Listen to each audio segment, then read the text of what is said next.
Ladies and gentlemen, welcome to Rogers Kakasungura YouTube channel. Kenya is a democratic nation that grants freedom of speech and freedom of association. It further guarantees the freedom of the press. If I disagree with you, that is not a crime. I mean, it's democracy. If you disagree with me, it's not a crime. It's democracy. So you cannot harass and intimidate the people in your own view you think are not buying into your ideas. There's no way, Kaka, you can force me into buying your ideas. Equally, there is no way you can force me into your ideas. That is not a democratic nation. That is a country led by use of anarchy. You remember yesterday, I raised alarm. Was it yesterday or what? You know, it was on Saturday when Pauline Njoroge was arrested. I spoke here and said, I am not convinced by the police report because according to police, Pauline Njoroge alongside other two female friends were arrested along the Watamu Jacaranda Road in Kilifi on Saturday alongside Jane Mwangi Nduta and Emanze Jilani. Police wrote a report that kept me wondering, are we in a democratic state or we are turning back into a dictatorship country?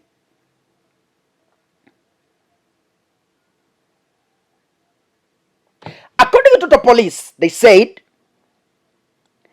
that they were intercepted with 4 rolls of dry plant materials suspected to be narcotic drugs.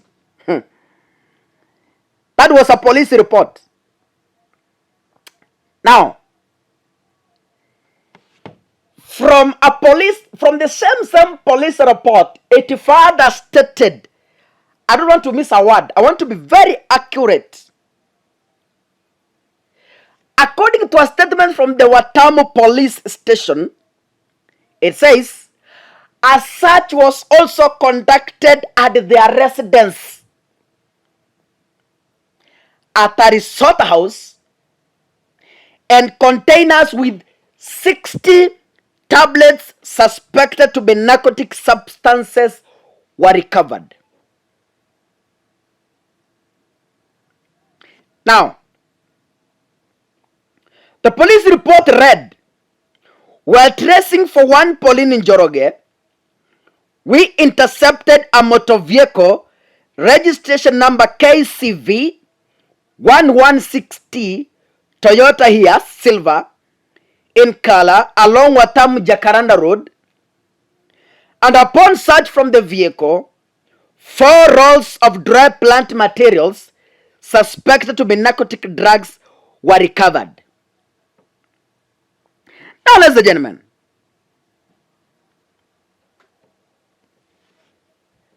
what really happened? To my own understanding, this was just harassment because I questioned the report from the police and I said in this very platform, I'm not convinced. When I read the police report, I said, I am not convinced that some materials suspected to be narcotics were found in Pauline Njoroge's car. That is not something an ordinary Kenyan can believe. Now, today, Pauline was arraigned in court, and the charge sheet we have seen, it embarrasses the William Ruto administration in totality. An administration that said they will never use criminal justice systems to settle political scores.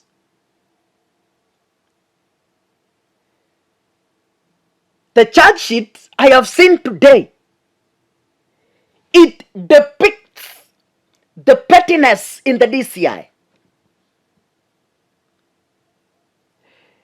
Even a PP1 kid can tell you this was entirely pettiness and threats. Now, Dennis Itumbi, the Kenya Kwanza blogger, for the first time is agreeing that police are being petty in handling journalists and bloggers.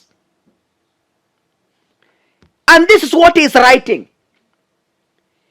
Itumbi is a critic of Azimio and Uhuru Kenyatta. Itumbi has been hurling insults to President Uhuru Kenyatta in his entire second term. And he walked away with it. This is what Itumbi is writing. Publishing on mainstream and on social media includes the right to make mistakes, to get it wrong. This is Itumbi writing. That is why media houses carry apologies on their pages after getting it wrong. It's okay in the business of publishing to get it wrong. On social media, fake news cannot be cured by arresting anyone. The best way is to fact check and state the right position. I love what Itumbi is writing. For the first time, I'm agreeing with this jobless Itumbi. For the first time. You know, Itumbi was recently rendered jobless. I think he's waking up. The joblessness is making him think. He has been for the longest time been obsessed by Kenya Kwanza to an extent he cannot see anything wrong. And I want to tell you, Itumbi, very soon, you are joining this other end. Now, Itumbi is saying the only thing a government can do against what media publishes, what the William Ruto administration can, against what the Kakasungura speaks, is to fact check and release a report stating the correct position. That is the democracy we are talking about. Importantly, that is Itumbi writing. It has been upheld across civilization that even the right to insult is part of free speech.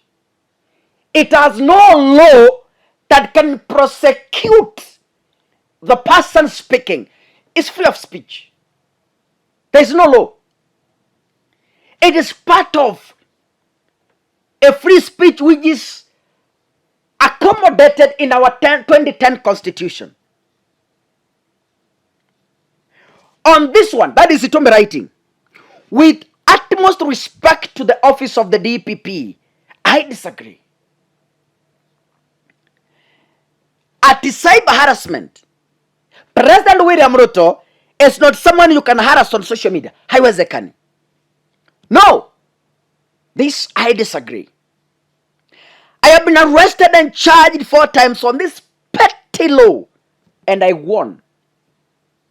It is simply not the way to go. Hapana, free Pauline Njoroge. And if you can, drop the charges ASAP. I chose silence until I saw the charge sheet. What was the charge sheet? This was the charge sheet. This was the charge sheet. I want to read for you. Now, these are the charges against Pauline Njoroge. False publication contrary to Section 22(1)(b) and D, the Computer Misuse and Cybercrime Act number 5 of 2018. Pauline Njoroge.